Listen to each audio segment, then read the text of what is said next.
Everybody, thanks again for checking us out here on Reaching Upward. So right now, here in the U.S. is tax season, which is everybody's least favorite time of the year. Even if you don't pay taxes yet because you don't have a job or you just let your parents pay for your taxes or whatever, you know nobody likes that. Especially those guys that are out dancing out front of the tax places and stuff like that. But actually, this is a common thing. Paying taxes has been something people have been doing for a long, long time. Even back in Jesus' day, people paid taxes and people didn't like paying taxes.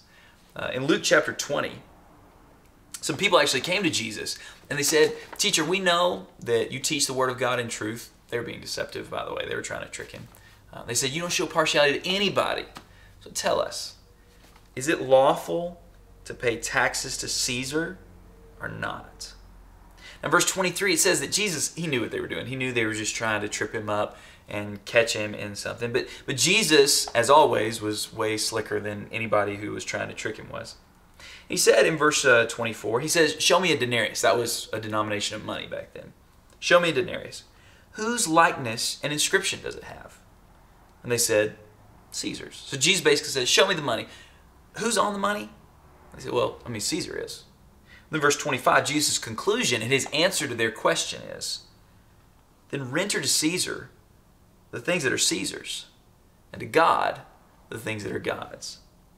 And they were not able in the presence of the people to catch him in what he said. So in other words, Jesus beat him. But here's the real point. This post isn't really about taxes at all. It's really about the second part of what Jesus said. He said, "Give to Caesar the things that are Caesar's." The things that have Caesar's face on it, give it to Caesar. And give to God the things that are God's.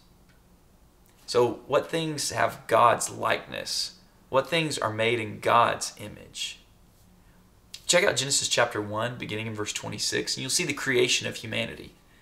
And that's actually the way God talks about you and me, that we were made in God's likeness, in His image. God took us and He molded us to be like Him.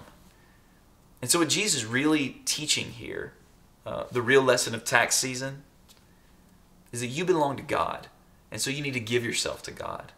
And the way we do that, according to Romans chapter 8, verses 28 through 30, is that we allow ourselves to be conformed to the image of Jesus Christ.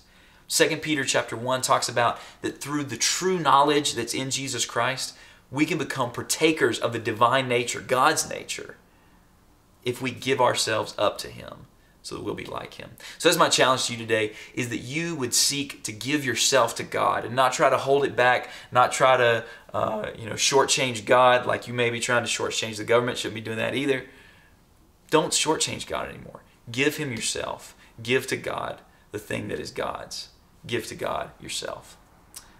Please keep on checking out our content. Help us figure out how we can do this better. Like, subscribe, share, study the Word of God, come to know the Lord, obey the Lord, so that we can all keep reaching upward together toward heaven.